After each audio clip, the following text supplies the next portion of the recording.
প্রশ্ন করে সালাম দিয়েছেন, আসসালামু আলাইকুম, সবাই উত্তর দেন। ওয়ালাইকুম আসসালাম। হুজুর সমীপে আরো যে হযরত আদম আলাইহিস সালাম দুনিয়াতে আসার পর 300 বছর মতান্তরে 350 বছর কান্নাকাটি করার পর আল্লাহ পাক তাকে ক্ষমা করে দিয়েছেন, এমন ধরনের কথাই হুজুরদের মুখে সবসময় শুনে আসছি। এখন কোন হুজুরের মুখে শুনছি হযরত আদম আলাইহিস সালামকে দুনিয়াতে পাঠানোর পর মোনাজাত করার সাথে সাথে আল্লাহ পাক তাকে ক্ষমা করে দিয়েছেন। মূলত সঠিক কোনটা জানতে পারলে সুখী হতাম। তাহলে উনি সুখী না, তাহলে সুখী হইতে চান।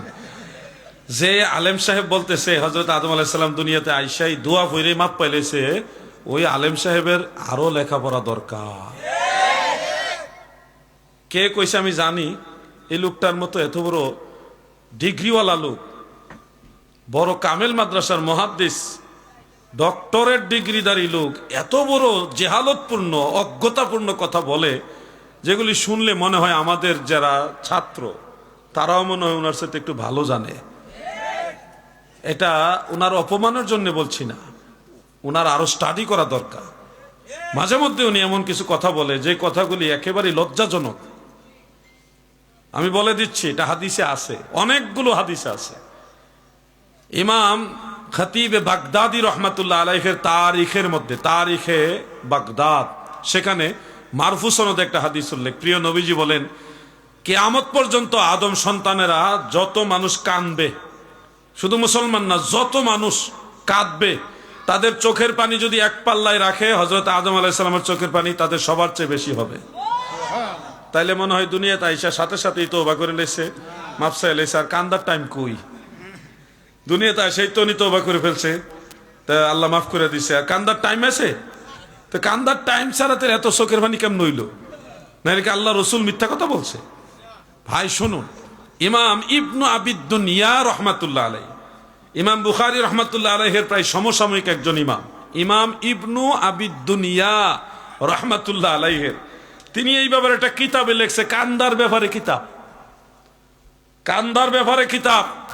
এই কিতাবের মধ্যে অনেকগুলি আসার হাদিস একসাথে জমা করেছে, যেখানে উল্লেখ হযরত আদম আলাইহিস সালাম জান্নাতের মধ্যে কানছে 60 বছর। কত বছর?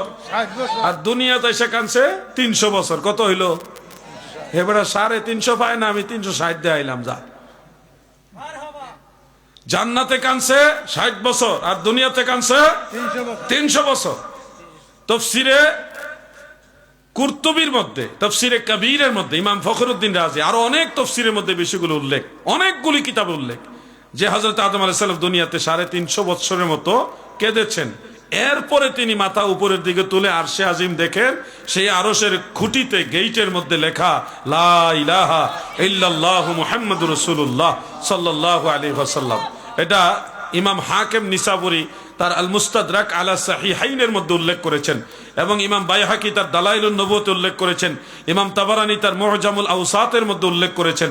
আমার ভাই এগুলি পড়ছে, জানেও, কিন্তু ঘটনাটা হয়েছে কি, এরা তো মদিনাওয়ালার প্রেমে আসক্ত না, এরা মওদুদির প্রেমে আসক্ত। এই জন্য নবীজির ব্যাপারে যত হাদিস, এগুলি দেখলেই তার কাছে জাল মনে হয়, জাল। কিন্তু মুহাদ্দিসিনে কেরাম এগুলোকে জাল বলে নাই। ইমাম ইবনু আদি রহমাতুল্লাহ আলাইহির উসুল মোতাবেক হাদিসটা হাসান। সেই হাদিসের মধ্যে পরিষ্কার উল্লেখ, আদম নবী আরশে আজিমের দিকে তাকায়া আমার নবীর উসিলা দিয়ে দোয়া করছে, আল্লাহুম্মা ইন্নী আসআলুকা বিহাক্কি মুহাম্মাদিন আন তাগফিরুলি ইয়া রাব্বি। আমার নবীর উসিলা দিয়ে দোয়া করলেন, আল্লাহ তাআলা সাথে সাথে আদম নবীকে ক্ষমা করেছে, সুবহানাল্লাহ। এবং বলেছে ফালাউলা মুহাম্মাদুন মা খালাকতুকা, আমি আমার নবী মুহাম্মদ মুস্তাফাকে সৃষ্টি না করলে তুমি আদম নবীকে সৃষ্টি করতাম না।